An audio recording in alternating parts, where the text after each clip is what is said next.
Phone करे आपने नहीं ये बात बताई है। अब भाई आपने अगर पेट नहीं पाड़े तो आप लिखित में दे जाओ बात तो लिखित खातर ही भेज दो और के बात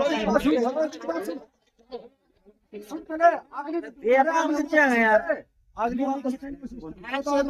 कोई आया होगा हमने पेट नहीं पाड़े हमने खुदाई खुदाई करी भाई दूसरी बात है सुनो भाई सुनो भाई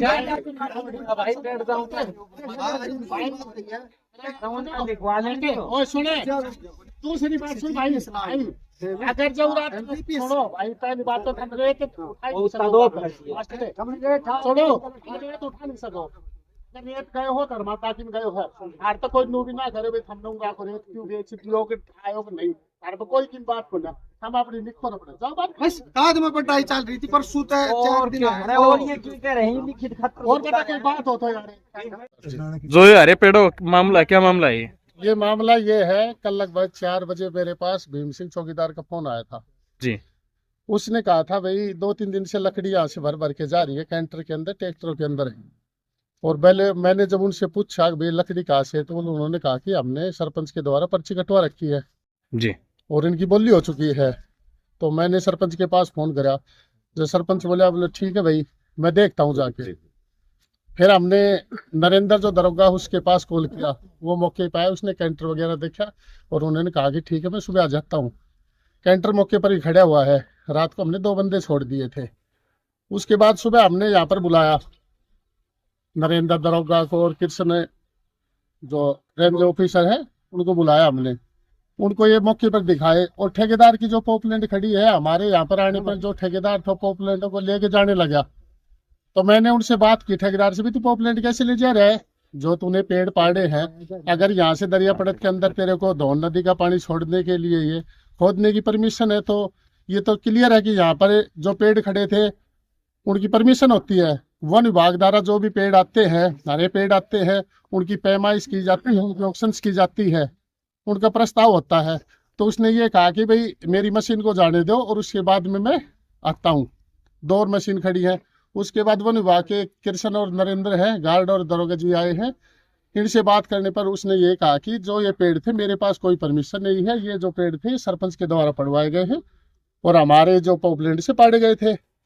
मौके पर तो लगभग 80 से 90 पेड़ पाड़े गए हैं लेकिन यहाँ पर फिलहाल कैंटर के अंदर आप देख रहे हैं इसके अंदर 30-35 क्विंटल लकड़ी होंगी। उसके बावजूद ये जो परली तरफ पड़ी है वो लकड़ी पड़ी है पीछे पड़ी है आगे यूनिवर्सिटी के डंडे के साथ में पेड़ और मौके पर दिखाए गए हैं।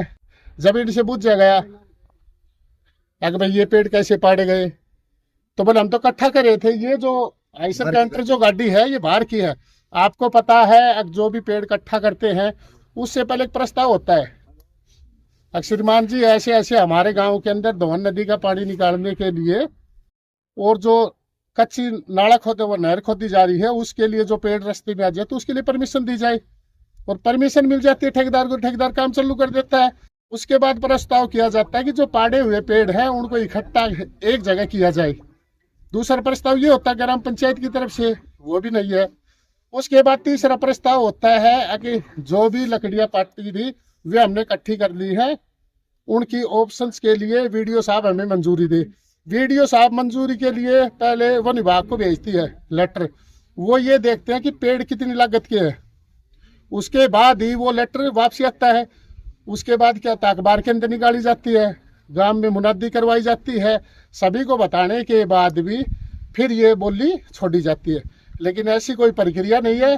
और नरेंद्र जो गार्ड है कृष्ण रेंज ऑफिसर है उन्होंने ठेकेदार से बात करने पर उसने यही कहा कि जो ये पेड़ पड़वाए थे वो सरपंच ने पड़वाए थे। मैंने किसी प्रकार कोई नहीं पेड़ सरपंच की सह पे पेड़ पाड़े गए आपको कहने का मतलब। दूसरी बात ये थी जब चौकीदार कल यहाँ पर उनसे बूझने के लिए आए तो चौकीदार को धमकाया गया था उसको मारने के लिए भागे जी। तो चौकीदार है वो गरीबी जाति से है बिलोंग करता है जाति बाउरिया से है तो इसलिए उसको भी आगे भविष्य में डराया धमकाया मारपीट की जा सकती है उसके साथ। और चौकीदार भी यहाँ पर है।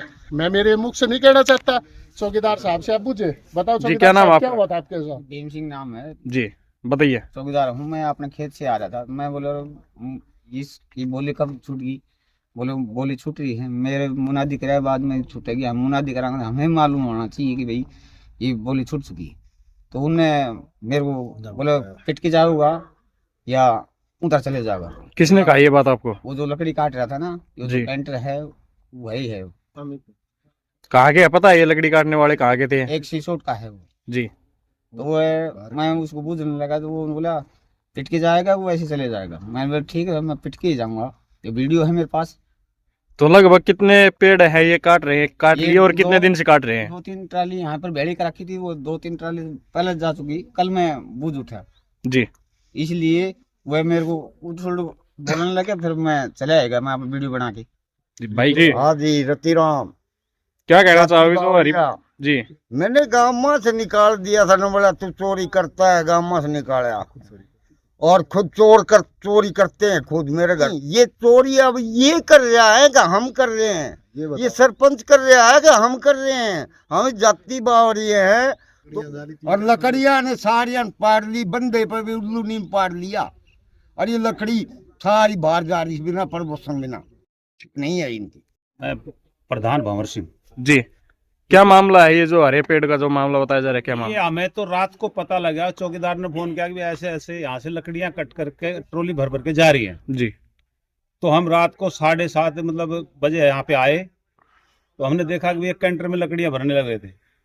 जी। तो फिर सरपंच को बुलाया, भाई ये लकड़ियां क्यों जा रही हैं? बोले जी इसकी बोली लगा देंगे कल। कैंटर के अंदर भरने के बाद में वो बोली कौन सी होती है जो कैंटर में भर के और उसके बाद बोली लगाते हैं? ये गलत तरीका है। भाई गांव को बैठा करके अगर कुछ पहले उसका प्रस्ताव किया जाता है, उसके बाद में इसकी बहुत लंबी प्रक्रिया है, ऐसे बोली नहीं लगती। हरे पेड़ काटना बहुत जुर्म है, ये किसने कटवाए, कैसे कटे, इसकी पूरी जांच होनी चाहिए। तो यही चाहते हैं जी। वाली मशीन से होता है जी। आपको पता होगा, वन विभाग वाले भी जानते हैं। इसके ऊपर एक चैन होती है और उसके बावजूद ये चलते हैं, और जब चैन खराब हो जाती है ना, तो इससे बदलने के लिए ये उसका टूल है, ठीक है, कार्रवाई करते हैं। और ये जो चैन होती है ना, उसके ऊपर डालने के लिए तेल होता है, और ये मशीन के अंदर डालने के लिए तेल होता है। जनरेटर है ना, उससे लकड़ी काटी गई है, आप लकड़ियों की कटाई देख सकते हैं। और ये कुआड़ी रही मौके के ऊपर, क्योंकि वो भाज गई। अगर वो सही होते, परमिशन वगैरह होती, तो वो यहाँ से नहीं जाते। ठीक है, शाम को जैसे बोल रहे थे हमारे पास परमिशन हम दिखा देते हैं, तो हमें इन द्वारा वन विभाग अधिकारियों से अनुरोध है, और एसडीएम साहब से भी और डीसी साहब से भी अनुरोध है कि जिसने भी ये पेड़ काटे हैं, कटवाए और बेचे हैं, उन पे कानून कार्रवाई सख्त होनी चाहिए। नीम का पेड़ बिल्कुल हरा दरख्त है, ताजा पूरा पेड़ है, आप देख सकते हो। और उधर उस साइड में है वो जाड़ का पेड़ है, ये है वो जड़ है, जाड़ का पेड़ है, बिल्कुल विलुप्त हो रही। देख लो आप, वहां तक उसकी जड़ पड़ी हुई है, और इधर दूर तक काफी देखो, एक दो पेड़ नहीं है, काफी पेड़ है। ये देखो पूरा टोटल हरा पेड़ है सारा, एक भी ये नहीं है सूखा पेड़ है। उधर वो देखो वो पेड़ गिराया हुआ है उस साइड में, मतलब यहाँ से आस पास से बिल्कुल। मेरा नाम किरसन है, कौन सा गांव आपका? गांव पाली है। क्या मामला है? ये अवैध पेड़ काटे जा रहे हैं गांव पाली में, जिसकी शिकायत मैंने भी पहले दी हुई है। किस चीज के बारे में पेड़ काटे जा रहे हैं, क्या काम चल रहा है? ये काम नहीं चल रहा कुछ भी, ये काम कहाँ चल रहा है? वो यूनिवर्सिटी के साथ भी काट रखे हैं, डंडे के साथ भी काट रखे हैं, और दरियापुर के साथ साथ सभी जगह काट रखे हैं। कितने पेड़ काट रखे हैं? ये अभी एक कैंटर उधर खड़ी है, एक ट्रैक्टर है, 2-3 साधन है। ठीक है। फोन करे आपने नहीं, ये बात बताई है। अब भाई आपने अगर पेड़ नहीं पाड़े तो आप लिखित में दे जाओ, तो लिखित खातरी भेज दो। और के बाद अगली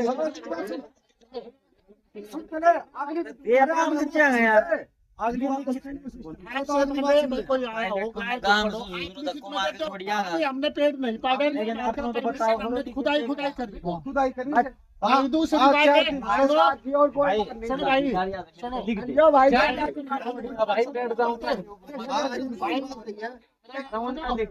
और सुने दूसरी बात सुन भाई, अगर जरूरत सुनो भाई, पहली बात तो हम रेत सुनो, रेत उठा नहीं सको। अगर रेत गए हो धर्माता दिन गए हो, आर तो कोई नू भी ना करे भाई, हमने उनका रेत क्यों बेच पियो के आयो कि नहीं, अरे तो कोई की बात को ना, हम अपनी लिखो अपने जाओ बात। बस बाद में पढ़ाई चल रही थी परसों तक 4 दिन आए। और ये क्यों कह रहे हैं लिखित खत और बता कोई बात हो तो यार। नमस्कार। हाँ नमस्कार। जो आपके गांव में ये हरे पेड़ों का मामला है, क्या मामला है ये? देखिए सर, सबसे पहले मैं आपका धन्यवाद करना चाहूँगा जो आप समय समय पर कवर करते हैं और इस दुनिया को जागरूक करते हैं। ये हरे पेड़ों का मामला ये था कि दोहान नदी की खुदाई चल रही है, जो कि उनका टेंडर हो रखा है। मुझे नहीं पता कि वो 1 करोड़ का है, 2 करोड़ का है, कितने का है। तो उसके बीच में जो जो पेड़ आए हैं ना, वो ठेकेदार ने निकाले हैं। जैसे कि मेरे देखने में, मैं एक दिन गया था, ज़्यादा तो समय मेरा नहीं लगा, 3-4 पेड़ मैं देखे थे, 3-4 पेड़ आए हैं। लेकिन उसकी सारी जिम्मेवारी अब उसकी ठेकेदार की है, क्योंकि भाई वो तो दोहान नदी खुदाई कर रहा है, तो परमिशन लेना उसी का फर्ज होता है। लोगों ने आरोप लगाया है कि सरपंच की मिली भगत है, उसके कारण ये ठेकेदार है, मिली भगत के कारण पेड़ों को देखिए, काटा। आपको अच्छी तरह पता है, विपक्ष तो हर जगह होता है। जी। और मैं तो धन्यवाद करना चाहूंगा इनका, जो मेरी समय समय पर टांग खींचते रहते हैं, तो मैं काम करने में थोड़ा सा और अग्रसर रहता हूँ संभल के। और मतलब तकलीफ तो इनको कुछ हो रही है, आपको पता है, आपने जब जब वीडियो यहाँ बनाई है, अभी जैसे कि इन्होंने अवैध जगह दुकानें वगैरह बना रखी थी, अवैध जगह को कब्जा किया हुआ था, वो छुड़वा दिया गया। और जो ये गलत तरीके से मतलब जो भी कार्य करते थे गांव में, पिछली योजना में काफ़ी सारे मतलब भ्रष्टाचार के मामले हैं, जो कि अब आके आने वाले समय समय पर हम आपको अवगत करवाएंगे और समय पर बताएंगे भी। लेकिन अपनी जो कार्यशैली रही है वो पूरा गांव जानता है अच्छी तरह से, भी सच्चाई और ईमानदारी से। हमने तो पूरे 3 साल में एक पंचायत में दातुन भी नहीं तोड़ी, क्योंकि हम सच्चाई और ईमानदारी से करना चाहते हैं। और उस परम पिता परमेश्वर को अच्छी तरह पता है अब भाई ये किस तरह का आदमी है। और समय समय पर हमेशा मैं तो गांव को अवगत करवाता रहता हूं। मेरे जितने ट्रांसपेरेंसी शायद इस जिले में किसी सरपंच ने की होगी। मैंने गांव का ग्रुप बनाया हुआ है। कल मेरे पास एक्स सरपंच सुरेंद्र सिंह का फोन आया था, बोले ऐसे ऐसे पेड़ ऐसे कटे को, हाँ करीब 3 पेड़ के आसपास हैं। और वो मैंने उनको ये बताया कि आप इनको इकट्ठा कर दो, इनकी बोली लगवा देंगे। मैंने कल ही उनको बोल दिया था, और ये भी मेरा वादा था, उनको इकट्ठा करने के बाद उनको तुरंत प्रभाव से बोली लगा दी जाती है। कुछ लोगों का ये भी आरोप है कि आपने नीलामी की जो प्रक्रिया है पेड़ों की वो नहीं की है। देखिए, पेड़ जैसे निकाल दिए तो उसमें क्या है कि गांव वाले जैसे कोई ले जाने के चक्कर में इस तरह की बातें होनी शुरू हो गई थी। तो मैंने प्रस्ताव कर दिया उसका, और मैंने ये बताया था कि ठेकेदार को मैं बोला कि इन पेड़ों को जैसे इकट्ठा कर देना, तू पाड़ता है ना, तो इनको इकट्ठा कर देना एक जगह, जिससे कि मैं बोली लगा दूंगा। मैं प्रॉपर कार्रवाई करता हूँ, बिना बोली कुछ करता ही नहीं। पिछली योजना में तो कभी ग्राम सभा ग्राम पंचायत हुई नहीं। मैं तो प्रॉपर ग्राम सभा करता हूँ, प्रॉपर ग्राम पंचायत करता हूँ, इनलीगल काम करता ही नहीं 1% भी। सारा टोटली लीगल तरीके से। अब इनको इकट्ठा करने के बाद इनकी बोली लग जाती है। तो ये बोली लगाने का प्रोसेस लगभग अगले कितने दिन में कंप्लीट हो जाएगा? कल ही इसकी बोली लगवा दूंगा, अगले 2 से 3 दिन के भीतर इसकी बोली लग जाएगी। गांव के अंदर प्रॉपर मुनादी करवाता हूं मैं, प्रॉपर ग्रुप में मैसेज डालता हूं, उसके बाद बोली लगाता हूं। हर एक आदमी को पता चल जाता है। मेरा तो ऐसा कोई वो सिस्टम ही नहीं है कि भी मैं किसी को डायरेक्ट कुछ दे दूं। ठीक है।